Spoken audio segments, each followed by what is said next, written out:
내일장 수익을 내려면 오늘 어떤 키워드에 주목해야 할까요? 오늘 시장의 핵심 키워드만 뽑아서 빌드업 해보겠습니다. 엠빈골드 김태윤 매니저와 함께합니다. 매니저님 어서 오세요. 네, 안녕하세요. 네, 반갑습니다. 저희 이번 주 후반에 워낙 지표 발표가 많다 보니까 좀 관망세짓게 예. 나타나는데요. 그럼에도 불구하고 저희 빌드업 희망주들은 수익률 탄탄하게 쌓아가고 있습니다. 자, 저희 오늘도 수익률 직접 눈으로 보여드리도록 할게요. 짚고 가고 싶은 종목들이 몇 개 있는데요. 우선 먼저 저희 지난번에 갤럭시링 관련 소식 전하면서 인터플렉스 담았죠. 네. 오늘 좀 강세의 흐름 나왔습니다. 리뷰 부탁드릴게요. 인터플렉스 일봉 차트 한번 보시면은 와 자리 이쁘다 이렇게 생각을 하실 것 같고요. 오늘 애플 비전 프로 관련된 종목들이 또 오늘 장중에 또 좋은 모습을 좀 보여줬었는데 이 인터플렉스 같은 경우에는 위치 자체가 지금도 나쁘지는 않습니다. 자, 그래서 물론 오늘 10% 이상 또 장중에 또 급등세가 나와주면서 제가 이거를 이제 2시 48분자 현재가 기준으로 이제 수익인데요. 이 인터플렉스 같은 경우에는 지금도 좀 수익권은 있지만 약간 이 단기적인 관점에서 좀 눌렸을 때는 충분히 매수가 유효하다라고 좀 말씀을 좀 드리고 싶습니다. 이 삼성 XR뿐만 아니라 애플 비전 프로 관련된 이슈는 당분간 이 상반기, 남은 상반기에서도 충분히 다시 한번 부각받을 수 있는 키워드다라고 생각을 하고 있기 때문에 오늘 장대양봉 이후에 한 내일은 또는 내일이 아니죠. 이제 내일 모레는 약간의 단봉 형식이 좀 음봉이 달릴 수도 있겠지만 거래량만 수반되지 않은 단봉이라면은 충분히 눌림목 공략 가능하지 않을까 이렇게 말씀드리고 싶습니다. 네, 좋습니다. 추가 전략 말씀해 드렸고요. 저희 한 종목만 더 짚고 갈게요. 오늘 데브 시스터즈 네. 1차 목표가 달성을 했습니다. 추가적으로 저희가 어떻게 바라보면 좋을까요? 데브 시스터즈를 1차 목표가를 사실 좀 짧게 잡았었고요. 그 흐름을 왜냐면 목표가를 달성하고 나서 이제 그 당시에 분봉이나 일봉상의 좀 흐름을 보면서 말씀을 드리려고 좀 짧게 잡아놨는데 오늘 장 초반에 급등이 나왔었어요. 근데 일봉 차트 한번 보시면은 좀 윗꼬리가 좀 달렸습니다. 자, 그리고 CPI와 PPI 또 경계감이 나름대로 좀 있는 상황이기 때문에 우선은 수익을 챙겨두시고 그리고 나서 제가 다음에 또 좋은 자리가 있으면 또 빌드업 희망주로 다시 한번 말씀드릴 테니까 그때 한번 또 관심 있게 지켜보시면 어떨까. 수익 챙기신 분들 축하한다 말씀드리면서 여기서 말씀드릴게요. 네, 좋습니다. 수익 챙기신 분들 축하드리겠습니다. 그럼 오늘도 수익을 위해서 힘차게 빌드업 해보도록 하겠습니다. 먼저 오늘 시장 재료들부터 살펴보고 갈게요. 네, 오늘 챗 GPT 정말 크게 보이네요. 비전 프로. 오늘 시장에 핫했던 재료들이 네. 많은데 좀 어떻게 보셨나요? 사실 오늘 생각보다 시장이 좀 좋았던 거는 사실이에요. 특히나 이제 코스피보다는 코스닥, 이 중소형주들이 전반적으로 또 일부 종목들이 테마가 형성이 되면서 오늘 좀 좋은 모습을 보여줬었는데 제가 이제 이전부터 한 4월 달 말부터 슬슬 AI 소프트웨어 관련된 종목들을 보시면 좋을 것 같다라고 계속해서 공개 방송이나 또 TV를 통해서 말씀을 드렸습니다. 자, 근데 이제 오늘 특히나 그 애플의 챗 GPT 또 최근에 애플하고 챗 GPT하고의 협력에 대한 또 기대감이 같이 이야기가 나와주고 있는 상황이거든요. 예를 들어서 시리의 생성형 AI 기능을 접목을 하겠다 이런 부분들이 좀 맞물리고 있고요. 특히나 또 애플 같은 경우에는 WWDC에서 또 이제 큰 계획을 발표를 하겠다. 그 이야기가 팀쿡 CEO의 발언이 나오면서 이 AI 소프트웨어 쪽 관련된 기대감이라고 할까요? 그런 부분들이 좀 올라왔었습니다. 자, 근데 이제 챗GPT 관련된 종목들, 일부 AI 소프트웨어 관련된 종목들 같은 경우에는 약간 차별화된 종목 흐름을 좀 보여줬다라고 보시면 될 것 같은데 반면에 이제 비전 프로 관련된 종목들, 최근에 OLED 관련된 종목들이나 또 오늘 아까 말씀드렸던 인터플렉스와 같은 그런 이 관련된 수혜주들 같은 경우에는 이제 다시 또 시장에서 주목을 받고 있는 상황인 것 같습니다. 물론 이제 애플이 비전 프로 미국 이외 지역의 출시에 대한 기대감도 있겠지만 이제 조만간 제가 봤었을 때 상반기, 이르면 상반기, 어차피 상반기에 발표 별로 안 남았거든요. 삼성 XR 관련된 이야기는 다시 한번 좀 나올 가능성이 좀 있고요. 그러면 결국에 이 비전 프로 관련된 수혜주로 오늘 올라갔던 종목들은 대부분 또 삼성 XR 쪽 관련된 이슈가 나올 때 다시 한번 올라갈 수 있는 부분들이 좀 있다 보니 제가 봤었을 때 충분히 이 XR 쪽 관련된 종목들 특히나 하드웨어 쪽으로 좀 먼저 지켜보시는 게 좋지 않을까. 왜냐하면 소프트웨어 관련된 종목들은 약간 너무 테마를 좀 탑니다. 그런 부분들이 좀 있다 보니까 오히려 약간 이 하드웨어 단에서 부품 단에서 조금 더 관심 있게 지켜보시면 어떨까 이렇게 좀 말씀을 드리도록 하겠습니다. 네, 좋습니다. 시장 흐름 먼저 짧게 짚고 가봤습니다. 자, 그럼 오늘 이 재료들 중에서 세 가지를 뽑아서 빌드업 해보도록 할게요. 먼저 빌드업 시나리오부터 공개해드렸습니다. 자, 오늘도 플러스 하나, 마이너스 하나. 그러니까 앞에 두 가지 재료는 저희가 좀 기대해볼 만한 것 같고 마이너스 뒤에 붙는 이 재료는 우리가 좀 더 유익 있게 봐야 되는 부분이라고 생각을 해보겠습니다. 자, 그럼 먼저 오늘의 첫 번째 재료 바로 공개하도록 할게요. 아스코 뽑아주셨네요. 이번 네. 달 말에 있죠? 네. 지금 약간 시장이 전반적으로 지수 자체는 좀 뭐라 그럴까요? 박스의 갇힌 모습을 최근에 보여주고 있거든요.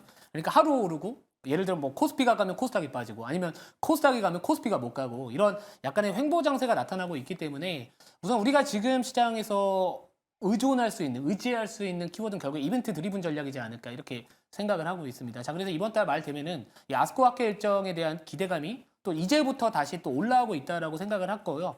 오늘 또 바이오 관련된 종목들이 또 오늘 좋은 모습을 보여줬습니다.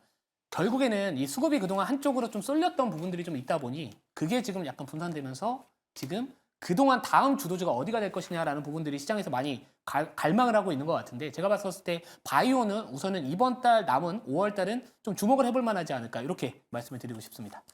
그렇다면 전선주 다음 이번 후속주로 제약바이오 쪽을 좀 주목하고 계신 것 같네요. 근데 그죠? 뭐 5월 달 남은 5월 달에서는 이벤트 드리븐 전략으로 갔었을 때 약간 스윙 매매 좋아하시는 분들한테 적합한 업종이지 않을까 이렇게 좀 말씀드릴게요. 네, 기대해 보겠습니다. 그럼 이어서 오늘의 두 번째 재료 바로 공개해 보도록 할게요. 전선주네요. 네. 제약바이오 쪽과 전혀 관련이 없어요. 왜 두 번째 재료로 전선주 뽑아주셨을까요? 제가 방금 전에 살짝 힌트를 드렸죠. 주도 업종이 쉬어가면은 그 수급 자체가 분산이 됩니다.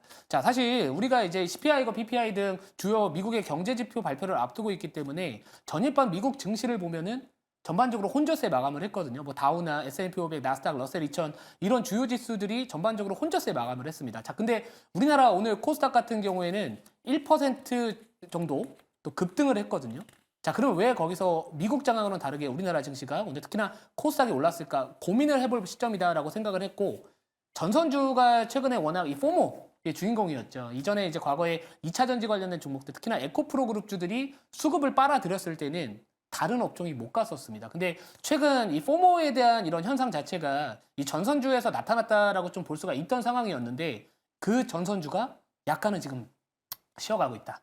자, 그러면서 아마도 수급이 그동안 좀 많이 올라가지 못했거나 어떤 투자 키워드가 있는 업종들로 분산이 되면서 전반적인 오늘 특히나 코스닥 지수가 올라가지 않았을까 이렇게 생각을 하고 있기 때문에 뭐 전선주하고 사실 바이오 기업하고는 연계성은 전혀 없습니다만 이 전선주 쪽이라는 어떻게 보면 주도 업종 내에서 수급이 분산되는 부분들에 대해서 시장은 이제 그 후속주들 아니면 후속으로 올라갈 만한 업종을 슬슬 관심을 갖기 시작할 시점이 됐지 않았나 이렇게 보고 있기 때문에 플러스 요인으로 저는 전선주라고 말씀을 좀 드리고 싶습니다. 네, 좋습니다. 두 번째 재료 전선주 가지고 와주셨습니다. 마지막 세 번째 재료도 바로 공개를 해볼게요. 네, CPI. 이번 주에 발표를 하죠. 이게 안 하고 싶은데요. 또 방송의 재미를 위해서 다른 거를 계속 머리를 썼거든요. 근데 도저히 떠오르지 않습니다. 왜냐면 뭐 CPI나 오늘 밤에는 이제 PPI고요. 내일 밤에는 CPI거든요. 근데 뭐 지난 밤에 미국에서 이 미시건 대학교 기대 인플레이션 수치가 발표가 됐었는데 기존보다 좀 올라왔습니다. 그러니까 애초에 지금 시장 자체는 인플레이션에 대한 우려감, 뭐 공포감까지는 아니라고 저는 보고 있습니다만 뭔가 기대 인플레이션도 올라가고 있다라고 한다면은 이번 발표되는 뭐 PPI든 CPI든 예상치보다 만약 크게 상회한다? 라고 한다면 약간 시장은 또 이 부분에 대해서 반등을 하더라도 상방을 제한할 수 있는 분위기라고 생각을 했기 때문에 이게 막 엄청나게 큰 악재라고 판단했기보다는 전반적인 이 관망 심리를 좀 유도할 수 있는 키워드다 보니까 일정이다 보니까 CPI를 그래도 이왕이면 플러스로 하면 좋겠지만 지금은 좀 경계감으로 판단해야 되지 않을까 이래서 마이너스라고 생각을 해봤습니다.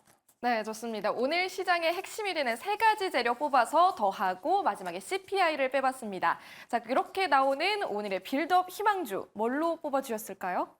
당연히 이제 첫 번째 키워드가 아스코 학회 일정이잖아요. 아스코 참석하는 뭐 초록 발표나 이런 것들 기대감 올라올 수 있는 ABL 바이오를 말씀을 드리고 싶습니다. 물론 뭐 다른 종목들 뭐 최근에 이제 그 아스코 관련해서 뭐 네오에뮤틱이나 이런 종목들이 최근에 그 기대감으로 먼저 올라가고 있는 종목들도 있는데 이 ABL 바이오의 차트 흐름을 보면은 고점에서 좀 눌려 있습니다. 이게 저는 장점이라고 보는 거죠. 애초에 이제 단기적인 관점에서 이미 뭐 약간 시장빨이라고 할까요? 그런 부분들을 아직까지 누리지 못하고 있기 때문에 지금 약간 이 경계감이 있는 시장에서는 오히려 이렇게 눌렸을 때 일정하고 딱 맞아떨어지는 종목이 나름대로 손절을 좀 짧게 잡을 수 있으면서 반등이 나왔을 때는 또 아스코 하케일 쪽으로 같이 올라갈 수 있다라고 생각을 해서 ABL 바이오 말씀을 드리고요. 또 관련해서 최근에 또 어떤 이야기들이 나와주고 있냐면은 이 로슈라는 회사가 있습니다. 근데 거기서 이제 이중항체로 다시 알츠하이머 시장을 또 정조준하겠다라는 부분들이 있는데 기존에 이제 이 이중항체 신약 중에서는 그 적응증이 이제 9종의 항체, 이중항체 신약 중에서 8종이 혈액암 적응증이었습니다. 근데 이 로슈라는 회사 자체는 그 알츠하이머 관련된 또 적응증으로서 또 시도를 하고 있는 상황이고요. 그 안에 또 이슈화가 됐던 부분들이 바로 BBB 플랫폼이라는 부분들이 있는데 우리나라 기업 중에서는 그거와 관련해서 ABL 바이오가 또 관련된 종목으로 또 시장에서 부각받을 수 있지 않을까 이렇게 생각을 하고 있습니다. 자, 그리고 뭐 여러 가지 좀 이슈가 있겠지만 지금 시장 자체가 뭐 전반적으로 지수 자체는 강하게 끌어올릴 시장은 아니라고 보고 있거든요. 그 이유가 뭐냐면 최근에 파월 의장이 아무리 비둘기파적인 발언을 했다라고는 하지만 전반적인 주요 연준 위원들이 아직까지 매파적 발언을 하고 있는 상황이고 실제로 금리 인하에 대한 기대감 아직까지는 그 기대감 자체가 낮은 상황입니다. 그러니까 실제로 이 금리 인하에 대한 스탠스적인 부분들이 물가 지표나 고용 지표가 확인되지 않는 이상은 전반적으로 약간 이벤트 드리븐 전략이 좀 맞다라고 생각을 했던 거고 전선주 물론 업황 좋고요. 전망 좋습니다만 그쪽에서 수급이 빠지게 된다면은 그 후속 업종, 특히나 5월 달에는 그래도 제약바이오 업종에 대한 부분도 관심을 좀 가져볼 만하지 않을까 이렇게 생각을 했기 때문에 뭐 ABL 바이오 한번 보시면 좋지 않을까 이렇게 생각을 하고 있습니다. 네, 오늘의 빌드업 희망주 ABL 바이오 가지고 와 주셨습니다. 저희 데브시스터즈도 오늘 목표가를 달성한 만큼 네. 가격 라인 어디까지 바라볼 수 있을지 굉장히 궁금한데요. 뭐 가격은 이제 시초가 매수고요. 목표가는 26,500원 그리고 손절가는 22,500원 네 말씀을 드리도록 하겠습니다. 네, 좋습니다. 가격 라인 화면 하단 참고해 보시길 바랍니다. 자, 오늘도 무료 방송 준비해 주셨다고요? 네, 오늘 장 끝났죠. 맨날 헷갈리는데 4시 20분에 공개 방송 바로 시작을 합니다. 이미 너튜브 김태용 검색을 하시면은 창은 띄워놨고요. 제가 최근에 계속해서 5월달 강조드렸던 부분들이 뭐냐면은 미중 갈등 수혜 업종의 순환매 흐름에 주목을 하자라고 말씀을 드렸습니다. 오늘 철강주 미리 바닥에서 잡으신 분들 급등 수익 분명히 챙기셨을 거고요. 그리고 제가 조정 나왔을 때 미국과 중국의 갈등 수혜 업종 이 바이오 내에서 CDMO 관련된 기업 보셔야 된다고 말씀드렸고 오늘 바이넥스 10% 이상 급등을 했습니다. 또 생물보안법 관련해서 또 하원 상정 관련된 이야기가 또 일정이 남아 있기 때문에 우리가 이제 미중 갈등 수혜 업종 중에서 아직까지 오르지 않은 업종이 있는 거 오늘 제가 공개 방송에서 말씀을 드리도록 하겠습니다. 네, 좋습니다. 오늘도 김태윤 매니저의 무료 방송 함께 보시길 바랍니다. 저희는 그럼 여기서 인사드리겠습니다. 함께 해주신 김태윤 매니저님 고맙습니다. 네.